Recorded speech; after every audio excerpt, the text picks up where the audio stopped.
രാജ്യത്ത് അങ്കണവാടി വർക്കർമാരുടെയും ഹെൽപ്പർമാരുടെയും ആശാ വർക്കർമാരുടെയും ഓണറേറിയം കേന്ദ്ര സർക്കാർ വർദ്ധിപ്പിക്കണമെന്നാവശ്യപ്പെട്ട് പ്രിയങ്ക ഗാന്ധി MP പ്രധാനമന്ത്രിക്ക് കത്തെഴുതി. കോടിക്കണക്കിനായ സ്ത്രീകളുടെയും കുട്ടികളുടെയും സാമൂഹ്യ സുരക്ഷയ്ക്ക് പരിചയമായി നിൽക്കുന്ന അങ്കണവാടി ജീവനക്കാരുടെയും ആശമാരുടെയും ഈ ആവശ്യങ്ങൾ കേന്ദ്ര സർക്കാർ ഗൗരവമായി പരിഗണിക്കണമെന്ന് പ്രധാനമന്ത്രിയോട് പ്രിയങ്ക ഗാന്ധി MP ആവശ്യപ്പെട്ടു. രാജ്യത്ത് അങ്കണവാടി വർക്കർമാരുടെയും ഹെൽപ്പർമാരുടെയും ആശാ വർക്കർമാരുടെയും ഓണറേറിയം കേന്ദ്ര സർക്കാർ വർദ്ധിപ്പിക്കണമെന്നാവശ്യപ്പെട്ടാണ് പ്രിയങ്ക ഗാന്ധി MP പ്രധാനമന്ത്രിക്ക് കത്തെഴുതിയത്. അവർ പ്രതിരോധ കുത്തിവയ്പ്, പോഷകാഹാരം ലഭ്യമാക്കൽ, ആരോഗ്യ വിവരശേഖരണം, പ്രാഥമികാരോഗ്യ കേന്ദ്രങ്ങളെ സഹായിക്കുക, കൗൺസിലിംഗ് നൽകുക തുടങ്ങി സർക്കാരിൻ്റെ വിവിധ പദ്ധതികൾക്ക് വേണ്ടി പകരം വയ്ക്കാനാവാത്ത സേവനം ചെയ്യുന്നവരാണെന്നും പാവപ്പെട്ട കുട്ടികളുടെ വിദ്യാഭ്യാസത്തിനും ഉച്ചഭക്ഷണ പദ്ധതിക്കും ആരോഗ്യ സേവനങ്ങളുടെയും നെടുന്തൂണായി പ്രവർത്തിക്കുന്നതും ഇവരാണെന്നും പ്രിയങ്ക ഗാന്ധി MP കത്തിൽ സൂചിപ്പിച്ചു.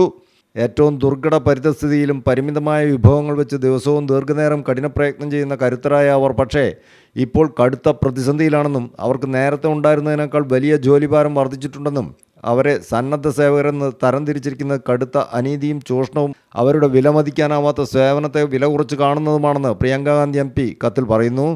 കോടിക്കണക്കിനായ സ്ത്രീകളുടെയും കുട്ടികളുടെയും സാമൂഹ്യ സുരക്ഷയ്ക്ക് പരിചയമായി നിൽക്കുന്ന അങ്കണവാടി ജീവനക്കാരുടെയും ആശമാരുടെയും ഈ ആവശ്യങ്ങൾ കേന്ദ്ര സർക്കാർ ഗൗരവമായി പരിഗണിക്കണമെന്ന് പ്രധാനമന്ത്രിയോട് പ്രിയങ്ക ഗാന്ധി MP ആവശ്യപ്പെട്ടു. ന്യൂസ് ഡെസ്ക് CTV പ്രാദേശിക വാർത്ത.